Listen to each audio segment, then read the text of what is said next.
हो विमला बहन? हाँ सवेरे सवेरे। अरे अंदर तो आने दे सरजू बहन। हाँ आओ ना, बिराजो, आओ।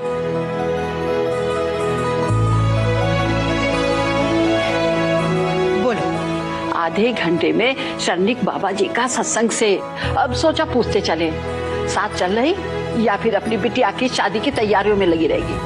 काहे नहीं चलूंगी, बल्कि विधि को भी साथ लेकर चलूंगी। ऐसे में बाबा का आशीर्वाद भी मिल जाएगा हमारी छोरी को। पायल जा चाय लेकर। अब खाली चाय से काम नहीं चलेगा, मीठा भी खाऊंगी और नमकीन भी। हाँ हाँ, कहिए तो पूरा नाश्ता बना दो काकी। जैसी तुम्हारी मर्जी।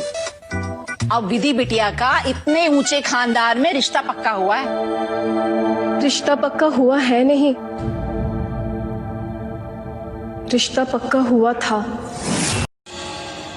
क्या कहूँ सूरजमुखी जी, मुझे तो बड़ा अफसोस हो रहा है सच में। मतलब? कल से आंसू रुक ही नहीं रहे। मन ने समझना पड़ी दिव्या जी, आप क्या बोलो हो? आंटी आप लोग चलिए, मैं और माँ थोड़ी देर में आते हैं। अरे इतनी जल्दी कौन ही है, सत्संग में अभी आधा घंटा है। अरे हम कोई पराये थोड़ी हैं, हम भी तो सुने कि ये बहन जी क्या कहने आई हैं। मैं क्या कहूँगी सूरजमुखी जी, सोच सोच के भी कलेजा दुख रहा है कि क्या बीती होगी बेचारी पर जब उसे ये पता चला कि वेद विधि को नहीं बल्कि आपकी छोटी बेटी पायल को पसंद करता है।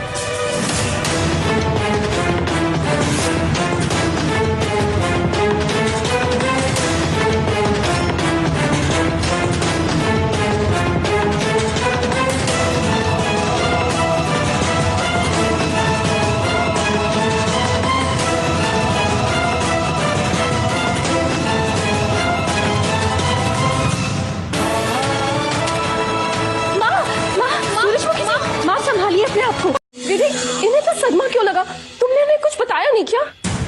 अरे कैसे बताती, इतना बड़ा अपमान हुआ उसका। आप चुप रहेंगी विमला काकी?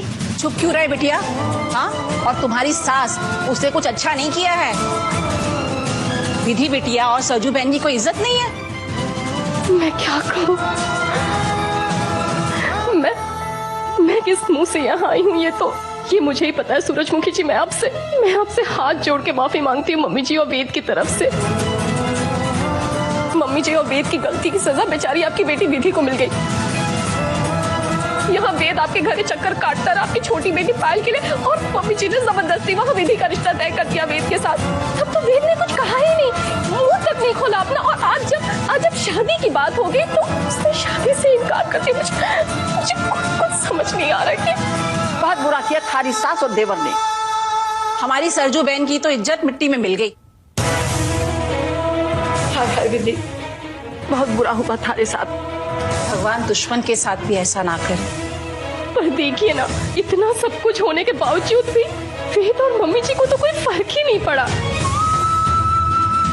वो दोनों तो यहाँ रिश्ता लेकर आने वाले हैं आपकी छोटी बेटी पायल का हाथ मांगने के लिए। इसलिए मैं दौड़े दौड़े भागी चली आई उनसे पहले, ताकि आपको आके। उन्हें तो ऐसा लगता है कि आप लोग छोटे लोग हैं, गरीब लोग हैं, थोड़ी ना इतने बड़े घर के रिश्ते को ठुकरा देंगे। इसलिए यहाँ पे रिश्ता लेकर आ रहे। और आप ही बताइए कि क्या ये अच्छा लगेगा कि आपकी बड़ी बेटी विधि घर में बैठी रहे और छोटी के हाथ पीले हो जाए? आप हमारी मदद करने आई, उसके लिए बहुत बहुत धन्यवाद।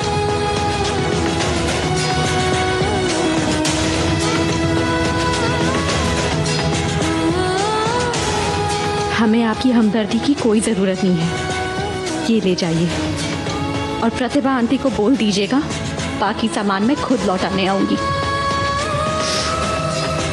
विधि, मैं समझ सकती हूँ क्या गुजर रही है तुम पर अपने आंसुओं को संभाल के रखना। पहाड़ से जिंदगी बितानी है तुम्हें अकेले। Please leave. चलती हूँ सूरजमुखी जी।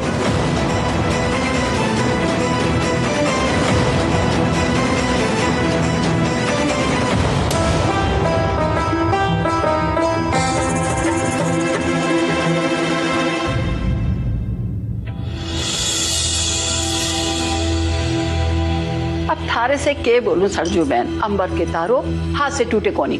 तुम्हारी तो किस्मत ही फूटी है सरजू बहन। पहले नरेन भाई साहब घर छोड़कर चले गए और अब विधि बिटिया का प्यार। अब सरजू बहन चलू हूँ।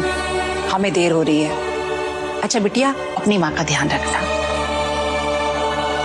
चल।